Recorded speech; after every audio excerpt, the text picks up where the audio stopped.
인터넷 뉴스를 보다가 그 갤럽을 하나 봤습니다. 그런데 명예퇴직을 언제부터 느끼십니까? 라고 직장인에게 물었더니요. 30대 후반이 되면 명예퇴직을 생각합니다. 이런 설문조사가 있더라고요. 30대 후반에 명예퇴직. 이게 예전에 명예퇴직하면 60대 빨라도 50대 후반이라고 생각했었습니다. 그런데 이제 30대 후반에서 40대가 되면 명예퇴직을 당하지 않을까, 회사에서 나에게 퇴직을 권고하지 않을까, 이런 생각을 직장인들이 하고 있다고 합니다. 1562명에게 설문조사를 했습니다. 10명 중 7명이 나는 실직할까봐 불안감에 쌓여 있습니다 라고 대답했고, 그 중에 35.8%가 이직을 알아보고 있습니다. 이 직장에서 실직하기 전에 다른 직장으로 옮겨갈까 자리를 알아보고 있습니다 라는 것이 약 38%가 넘었습니다. 부업을 한다는 직장인도 23%가 되었습니다. 그리고 창업하겠다, 창업을 준비하고 있다 라는 직장인도 18%가 넘었습니다. 물론 이 사람들이 창업하면 1순위로 꼽는 것이 카페입니다. 그리고 치킨집이었습니다. 가만히 생각해 보십시오. 돈을 벌며 살아간다는 것이 참 쉽지 않습니다. 지금 우리뿐 아니라 전 세계가 경기가 참 좋지 않습니다. 언제쯤 살아날까 기약이 없습니다. 장사가 잘 되었던 가게들도 또 공장들도 문을 많이 닫고 있습니다. 아마 피부로 가깝게 느끼시는 성도님들이 더 많으실 것 같습니다. 이거 한 10년 넘은 이야기입니다. 제가 중국에 있을 때요. 중국에 가자마자 그 집사님들이 앉아서 이렇게 얘기하는, 제가 잊혀지지가 않습니다. 이제 몇몇 분이, 여집사님들 몇몇 분이 이제 얘기하는 겁니다. 우리 애를 특례를 시켜서 대학에 이제 가게 하려면 방학 때 대치동에 가야 됩니다. 이제 고등학교 2학년 마치면 대치동에 애를 데리고 갑니다. 이제 특례를 보기 위해서. 그런데 문제는 원룸을 하나 잡고 대치동에 있는 학원을 보내고 그렇게 특례를 준비하는데 6개월에 8천만 원 정도가 든다라는 이야기였습니다. 8천만 원에서 1억 정도. 6개월에요. 저는 아직 1억이란 돈을 눈으로 본 적은 없습니다. 그런데 아이 6개월을 공부시키고 대치동에서 학원을 보내는 그 생활비가 8천에서 1억. 이것이 10년 전 이야기였습니다. 아마 지금은 어찌 될지 모르겠지만 더 비싸지면 비싸졌지 저렴해지진 않았을 겁니다. 이것이 우리들이 한 번씩 접하는 사람들의 살아가는 모습입니다. 제가 지금 너무 돈의 액수를 크게 말씀드려서 감이 안 오실 수도 있는데요. 그와 함께 들려왔던 이야기가 은퇴하신 목사님들이 모이는 장소가 있습니다. CTS 사옥입니다. CTS 사옥 지하에 가면 은퇴하신 목사님들만 모여서 주일에 예배드리는 교회가 있습니다. 목사님들이 설교도 돌아가면서 하시고, 그리고 그 예배가 마치면 CTS 사옥 내에 있는 구내식당에서 함께 식사를 하십니다. 그 밥이 5,000원이었습니다. 그런데 어떤 목사님이 이런 얘기를 하십니다. 자기가 거기를 가고 싶어도 밥값이 없어서 못 가겠다. 목사들에게 얻어먹는 것도 염치가 없어서 한두 번인지 못 가겠다 라는 이야기를 들은 기억이 납니다. 대치동에서 아이를 대학에 보내기 위해서 8천만 원에서 1억을 사용해야 하는 세상. 어쩌면 반대로 5천 원 하는 밥 한 끼를 마음껏 먹지 못해서 예배 자리에 나아가지 못하는 상황. 그것이 지금 우리가 접하고 있는 삶의 자리입니다. 그것뿐만이 아니죠. 결혼을 하면 지금은 맞벌이가 당연하게 생각되고 있는 시기입니다. 남편 혼자 웬만큼 벌어서는 아이들을 양육하고 학원에 보내고 또 다른 아이들처럼 키울 수 없어서 부부가 함께 벌어야 합니다. 그래서 아이는 보통 할머니가 보게 되죠. 이것이 우리들이 맞닥뜨리고 있는 현실적 상황입니다. 녹록하지 않습니다. 예전처럼 한 사람이 열심히 벌면 나머지 한 사람은 아이들을 잘 케어하고 집안을 돌본다는 것은 지금은 불가능한 이야기가 되어버렸습니다. 그래서는 시간이 아무리 지나도 내 집 하나 장만할 수 있는 기반을 닦을 수 없기 때문에 그렇다라는 것이죠. 우리의 삶이 경제적인 어려움뿐 아니라 여러 가지 숙제들이 있습니다. 하나를 해결하면 하나가 또 나오고 하나의 매듭을 풀면 또 여러 가지의 매듭이 우리에게 다가오죠. 돈이 많으면 다른 문제는 없을 것 같지만 그렇지 않습니다. 먹고 살만해지면 건강이 좋지 않아지고 건강을 회복하고 나면 인간관계가 다 흩어져 버려 있는 경우들을 우리는 자주 봅니다. 어떻게 살아야 할까? 어떻게 하면 잘 사는 건가? 소가리를 하며 밤을 새운 날도 많았고 풀리지 않는 문제로 힘든 경우도 많이 있으셨을 것 같습니다. 때로는 불평과 욕이 튀어나오기도 하는 엉켜있는 삶 속에서 거룩한 삶을 살아내기는 쉽지 않습니다. 삶의 자리에서 예수님을 항상 붙들고 간다는 것, 그것만큼 어려운 것이 없죠. 문득문득 올라오는 화와 분노를 참고 있는 것은 예수님에 대한 믿음이 아니고 그냥 사람이 좋기 때문에 그렇습니다. 성격이 좋은 사람은 참는 것이고 성격이 남들에 비해서 조금 거친 사람은 그걸 뱉는 것이죠.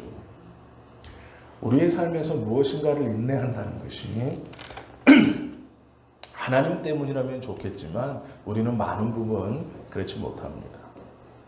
납득하고 이해하고 성격이 좋은 사람은 표시내지 않는 것이고 조금 거친 사람은 그것을 표시내며 살아가는 것뿐입니다.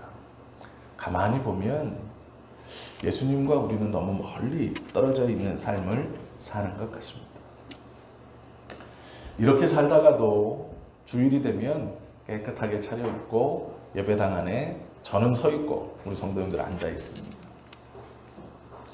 살짝 미소를 띠고 있기도 하고 아무 걱정과 근심 없는 듯 편안한 모습으로 예배 드립니다. 찬송도 부릅니다. 언어도 좋은 언어들을 사용합니다. 부드러운 말들을 씁니다.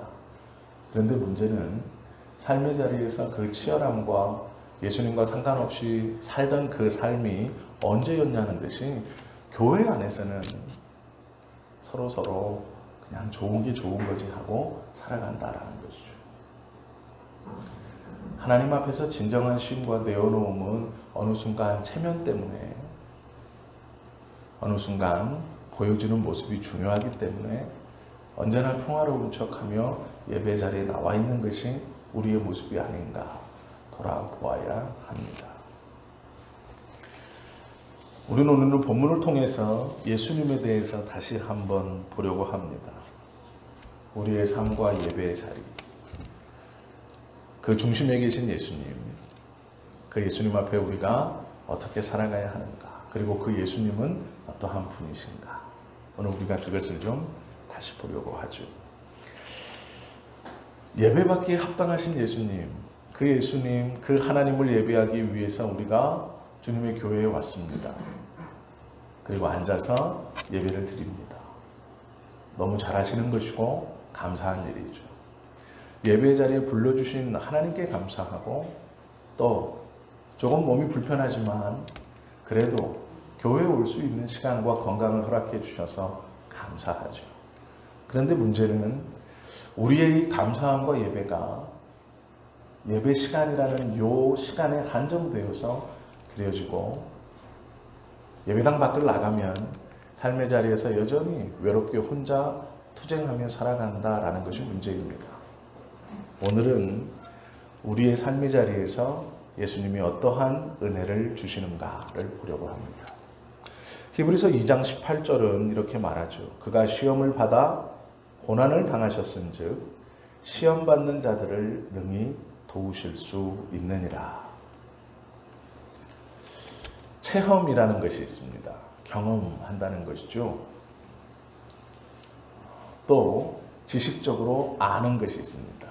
내가 경험해 보지는 않았지만 간접적으로 책을 보며 알거나 글을 통해 알거나 다른 사람의 말을 듣고 아는 것 또한 간접적으로 경험한 것입니다.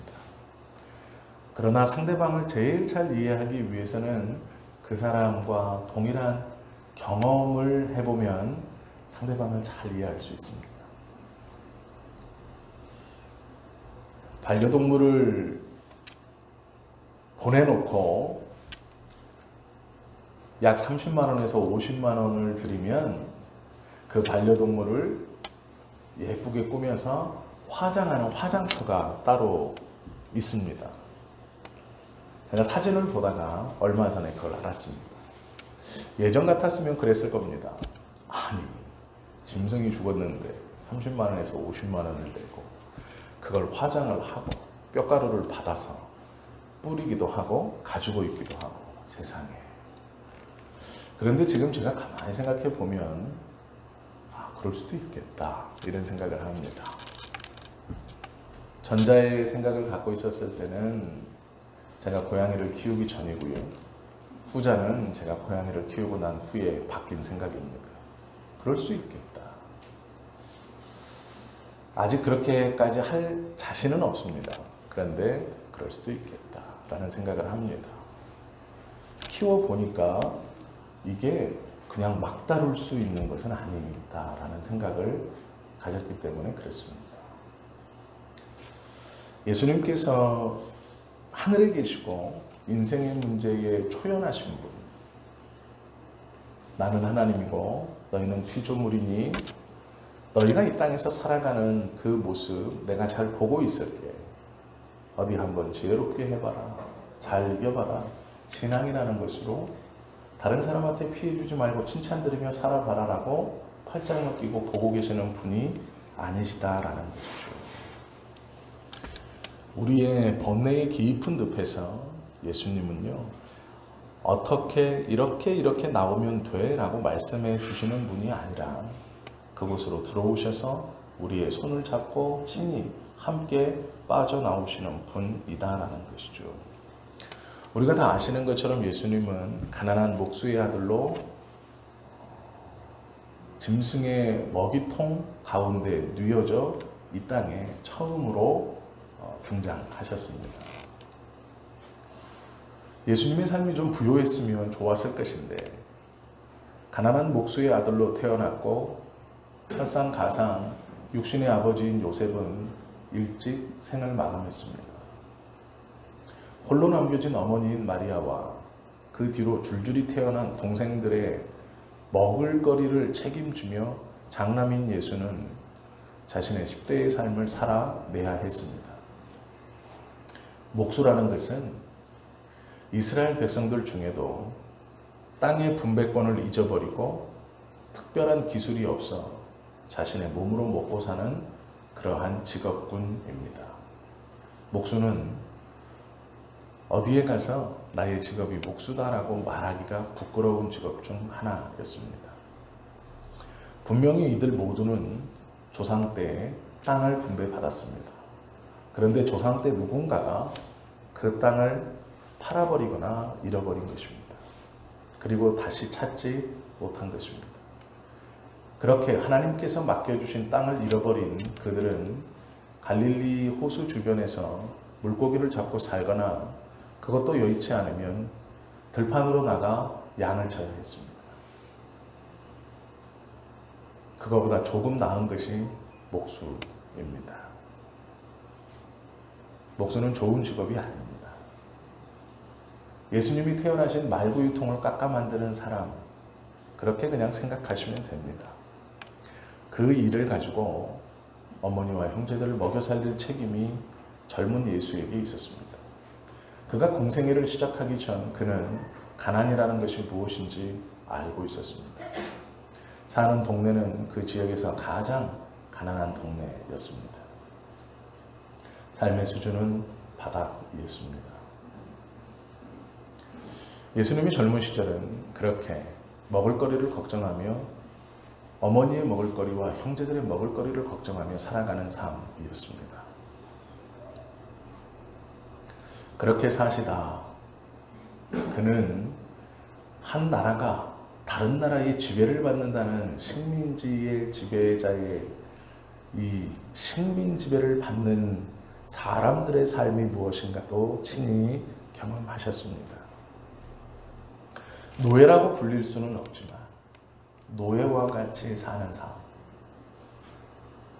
나라가 다른 나라에게 족속되어서 복속되어서 자신이 자유롭게 아무것도 할 수 없으며 살아갈 수 없는 삶, 눈치를 보아야 하고 세금을 납부해야 하고 내 상황과 형편을 절대로 보아주지 않는 삶, 그런 삶을 살아야겠습니다. 그것이 예수님의 젊은 날이었습니다. 신분사회는 아니었지만 마치 신분사회처럼 아무리 노력해도 위로 올라갈 수 없는 가장 밑바닥의 삶, 빈민들이 모여있는 그곳, 아무런 직업 없이 그냥 모여서 살아가는 마을이라고 부르기에도 어쩌면 부끄러운 것. 조금 배우고 경건한 사람들이라면 그 마을의 이름만 들어도 아, 불량자들이 모여있는 곳이라고 생각했던 그곳에서 살아가셨다라는 것이죠. 그곳에서 예수님이 보신 것은 돈을 쫓다 돈 때문에 망한 사람들의 모습을 보았을 것입니다. 명예를 쫓다 그 명예 때문에 망한 사람들의 모습을 보았을 것입니다. 그 마을로 새로운 가정이 흘러 들어온다는 것은 그 사람의 가정이 가장 밑바닥으로 떨어졌다라는 뜻과 같은 것입니다. 그러한 것을 보여주는 동네가 예수님이 살아가셨던 동네입니다. 이 예수님께서 그 동네에서 사시면서 몸소 자신이 직접 체험하셨던 삶, 살아내셨던 삶, 그 삶 때문에 히브리서 4장 15절은 이렇게 우리에게 말합니다. 우리에게 있는 대제사장은 우리의 연약함을 동정하지 못하실 리가 아니요 모든 일에 우리와 똑같이 시험을 받으신 이로되 죄는 없으시니라. 긍휼을 베푸시는데 감정적으로 느끼는 것만이 아니라 체험에서 느끼는 체율 안에서 긍휼을 베푸신다라는 것이 중요합니다. 온전히 이해하고 있다라는 것이죠. 예수님께서 공생애를 시작하시고 예수님은요 제사장과 서기관과 바리새인들처럼 한 건물 안에 들어가 사람들을 보고 찾아오라고 말씀하지 않으셨습니다. 내가 누구를 찾아간다는 것이 얼마나 고된 일이고 내가 누구를 찾아가는 것이 어떠한 돈이 들어가는 일이며 내가 누구를 어떠한 일로 찾아간다는 것이 그날 하루의 벌이가 끊어지고 그 시간을 다른 일에 써야 하는 그의 삶이 얼마나 위태로워지는가를 예수님은 몸소 아셨기 때문에 한 공간에 들어가 의자에 앉아 등을 기대고 뻗대고 앉아서 사람들이 찾아오면 그를 맞이해 주시고 이야기를 들어주시고 고쳐주시지 않았습니다. 하루 벌어 하루 먹고 사는 사람들이 제일 무서운 게 언제인지 아십니까? 제가 아는 분이 이런 말을 해요. 경찰서에서 연락이 왔을 때라고 합니다. 범죄를 저질러서 연락 온 게 아니고요. 어떠한 일로 조사를 해야 되니까 오십시오라는 겁니다. 제일 무섭답니다. 왜 무섭냐면 경찰서라고 하면 왠지 안 가기는 불안하고 하루 꼬박 시간을 써야 하는데 그날 벌이가 없어진다라는 것이죠. 그 시간에 나가서 일을 해서 돈을 벌어 먹고 사는 문제를 해결해야 하는데 그 하루를 갔다 오면 그 하루의 벌이만큼 구멍이 나는 것이죠. 예수님께서 만약 예루살렘 어느 곳인가 둥지를 잡고 자리를 잡고 그곳에 앉아만 계셨다면 아픈 사람들과 불편한 사람들과 예수님에게 궁금함이 있는 사람들 중 가난한 이들은 찾아올 수 없었을 것입니다. 그들은 자신의 삶의 자리를 떠나 예수님께 나아가기 위해서 자신의 하루를 꼽아 허비해야 했기 때문에 그렇습니다. 허비라는 표현이 듣기 거북하시다면 자신의 하루 거리를 포기해야 했기 때문에 그렇습니다. 자기가 나가지 않는 그 자리에 다른 이가 꿰어찰 것이고 어쩌면 직장을 잃어버릴 수 있습니다. 그러기에 예수님은 부지런히 돌아다니신 것입니다. 동으로 서로 남으로 북으로 사람들을 찾아서 예수님은 공생의 내내 돌아다니셨습니다. 가난한 자들에게 찾아와라 하는 것이 얼마나 부담인지 그것을 몸소 아셨기 때문에 그렇습니다. 그러기에 예수님은 찾아가셨죠. 성경에 보면 밤새도록 일한 대가를 얻지 못하여 분함과 허탈함이 고차하여 눈을 껌뻑이고 있고 찢어진 그물을 기우고 있는 베드로를 예수님은 친히 찾아가셨습니다. 팔자가 얼마나 센지 6명의 남편을 두었다라는 그 허물로 차도로 얼굴을 칭칭 감고 눈을 땅으로 향한 채 떼양볕이 쬐는 그 시간, 아무도 움직이지 않는 그 시간, 커다란 물동이를 등에 지고 혹은 머리에 이고 다른 사람 눈에 띌까 다 낮잠을 자는 그 시간에 물을 들어오는 여인에게도 직접 찾아가 주셨습니다. 여리고로 가셔서 평생 키가 작다는 하나님께 저주를 받아 부족하다, 그것은 악이다 라고 손가락질 받았던 삭개오를 찾아가셨습니다. 키가 작다는 것에 대한 컴플렉스와 모멸감, 따돌림, 그 마음의 상처를 만져주실 뿐 아니라 직업이 세리라는 것 때문에 민족주의 이름으로 압제를 받고 따돌림을 받았던 그의 모든 것을 고쳐주시고 싸매어 주셨죠. 뜻밖의 장소인 두로에까지 가셔서 귀신 들린 딸을 둔 어머니를 직접 만나셨고, 딸아, 내가 그렇게 말하였으니 되었다. 평안히 가라 위로해 주십니다. 예수님께서는 사람들을 찾아가 만나 주셨습니다. 한 곳에서 기다려 찾아오라고 말씀하지 않으셨습니다. 그 예수님이 우리를 만나시기 위해서 계속해서 문을 두드리고 있습니다. 교회에서뿐 아니라 우리의 삶의 모든 자리에서 예수님은 직접 우리가 경험하는 그 모든 것을 몸소 경험하셨기에 우리의 상황을 누구보다도 잘 이해해 주시는 분입니다. 예수님께서 사람들을 만난 곳은 예배당이 아닙니다. 스테인드 글라스로 창을 이쁘게 붙이고 큰 파이프 오르간이 있는 곳이 아니었습니다. 예수님께서 사람들을 만난 곳은 광야였습니다. 먹을 것이 없는 곳, 물이 없는 곳, 사람이 모일 수 없는 곳, 사람이 모일 수 없는 곳이기에 사람이 모이지 않는 그곳에 있는 사람들을 찾아가신 것이 예수님입니다. 우리가 주님을 만나야 하는 장소는 송구하게도 옷을 잘 차려입은 이 예배당이 아닙니다. 우리가 주님과 동행해야 하는 장소는 옷을 잘 입고 서로 체면을 차리며 잘 앉아있는 이곳이 아닙니다. 엄밀히 말하면 우리의 가면을 벗고 땀 흘리며 입에서 단내가 나도록 왔다 갔다 해야 되는 그 삶의 자리입니다. 어쩌면 예수님이 그곳에서 우리를 기다리실지 모릅니다. 아니, 그곳에서 우리를 만나기 위해서 기다리고 계실 것입니다. 이곳에서는 물론이고 그 삶의 자리에서도 우리 주님은 동행하시기를 원하실 것입니다. 예수님의 모든 행적을 보면 예수님은 삶의 자리로 오셔서 만나주셨지 나에게 찾아오라 말씀하지 않으신 것을 우리는 알게 됩니다. 예배당에서 주님을 만나는 것 너무 중요하죠.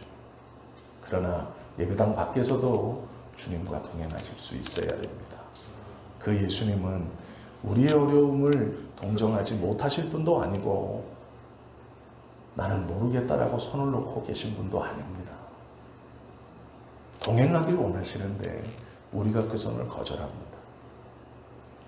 교회에서만 만나지요. 예수님 내가 잘 차려입고 체면도 좀 이렇게 하고 찾아왔을 때만 만나지요. 벌거벗은 것 같은 삶의 자리에서 분이 있고 화가 있고 예수 믿지 않는 사람처럼 그렇게 살아가야 하는 치열한 자리에서 주님이 오시면 내가 손해보아야 하고 내가 물러나야 하고 내가 참아야 하니 그때는 오지 마시고요. 예배당에만 계시면 제가 일주일 동안 치열하게 살다가 헌금 들고 잘 차려입고 찾아뵐 테니까 교회당에만 계십시오. 그것이 우리의 신앙입니다. 예수님께서는 아마 우리의 일상에서 우리를 만나고 싶어서 우리의 그 땀내나는 삶의 자리에서 분명히 우리를 기다리실 겁니다.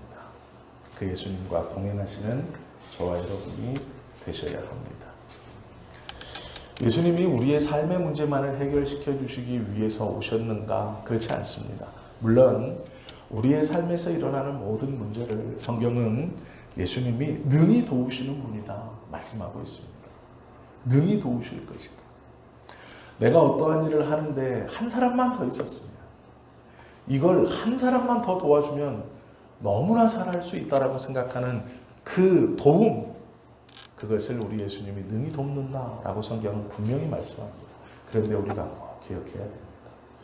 예수님은요, 우리가 일상생활을 살아가면서 부딪히는 문제만을 도우시기 위해서 이 땅에 오신 것이 아닙니다. 그 문제는 물론이요, 가장 중요한 것은 죽음과 죽음 이후의 문제를 해결해 주시기 위해서 오셨다는 것을 꼭 기억해야 됩니다. 히브리서 2장 14절에서 16절까지 보면 이렇게 기록되어 있습니다. 자녀들은 혈과 육에 속하였으며 그도 또한 같은 모양으로 혈과 육을 함께 지니시면. 우리를 보시고 자녀들이라고 말씀합니다. 자녀들은 혈과 육에 속하였습니다. 너희는 육신과 피로 이루어진, 그러니 나도 너희와 같이 혈과 육을 통해 이 땅에 오겠다라는 것이죠. 죽음의 세력을 잡은 자, 곧 마귀를 멸하시며 또 죽기를 무서워함으로 한평생 매여 종 노릇하는 모든 자들을 도와주려 하심이니 이는 확실히 천사들을 붙들려 주려 하심이 아니요 오직 아브라함의 자손을 붙들려 주려 하십니다. 우리가 혈과 육에 속한 한정된 존재이므로 예수님도 혈과 육을 입고 한정된 존재로 이 땅에 오심은 마귀를 멸하시고 죽음이 두려워 그 악한 것에 평생 종노릇하며 살아가는 모든 자를 자유롭게 하시고 이러한 은혜를 베푸심은 천사들 때문이 아니요 믿음의 자손들 때문이다라고 말씀하고 있습니다. 예수님께서 우리와 가까이 계시고 이 땅에 오심은 우리의 삶의 문제를 도우실 뿐 아니라 우리를 구원하셔서 영원한 생명의 은혜의 선물을 주시기 위해서 오셨다는 것입니다. 우리가 육신에 속해 있기에 예수님이 육신에 속해서 오셨다는 것입니다. 그 은혜는 천사들이 아니고 우리를 위해서 그렇게 하셨다라는 것이죠. 예수님은 하나님입니다. 신입니다. 육신을 입고 이 땅에 오실 어떠한 이유도 없는 분입니다. 그분이 오셨다는 것은 하나님의 사랑 때문입니다. 우리의 삶에 일어나는 모든 문제를 돕는 것뿐 아니라 죽음 이후에 있는 죽음을 두려워하여 죄의 종노릇하는 우리들을 자유케 하시고자 이 땅에 오셨다라는 것이죠. 히브리서 2장 17절은 이렇게 말하죠. 그러므로 그가 범사의 형제들과 같이 되심이 마땅하도다. 이는 하나님의 일에 자비하고 신실한 대제사장이 되어 백성의 죄를 속량하려 하십니다. 성경은 예수님께서 이 땅에 오신 이유를 우리의 죄를 속량시키시기 위해서, 그리하여 우리로 영원한 생명을 허락하시고 너무도 귀하고 복된 하나님의 나라로 부르시기 위해 오셨다라고 기록하고 있습니다. 그곳이 천국입니다.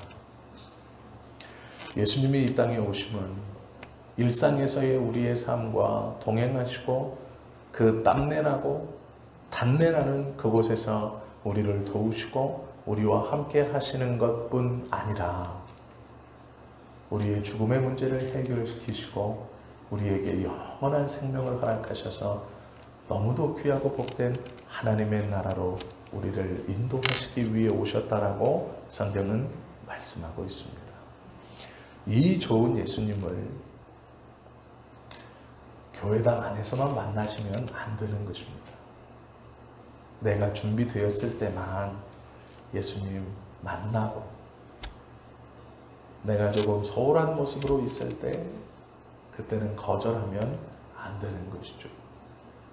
좋은 것은요, 항상 같이 있고 싶은 겁니다. 사람이 사람을 사랑해도 항상 같이 있고 자주 보았으면 좋겠고 같은 공간에만 있어도 좋은 겁니다. 그 사람이 나에게 서로 도움이 되지 못하더라도 내가 누군가를 사랑하면 그렇게 하려고 노력합니다.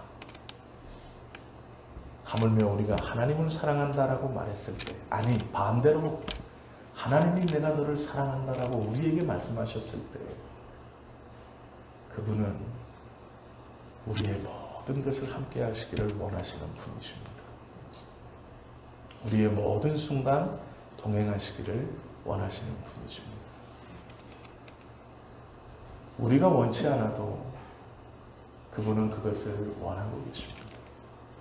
그런데 우리는 내가 준비되었을 때만, 내가 옷을 잘 입었을 때만, 내가 마음이 좀 준비됐고 편안할 때만 그분을 만나고 싶다라고, 그리고 그것이 신앙이라고 믿음이라고 말하면서 하나님 앞에 서 있는 것이죠.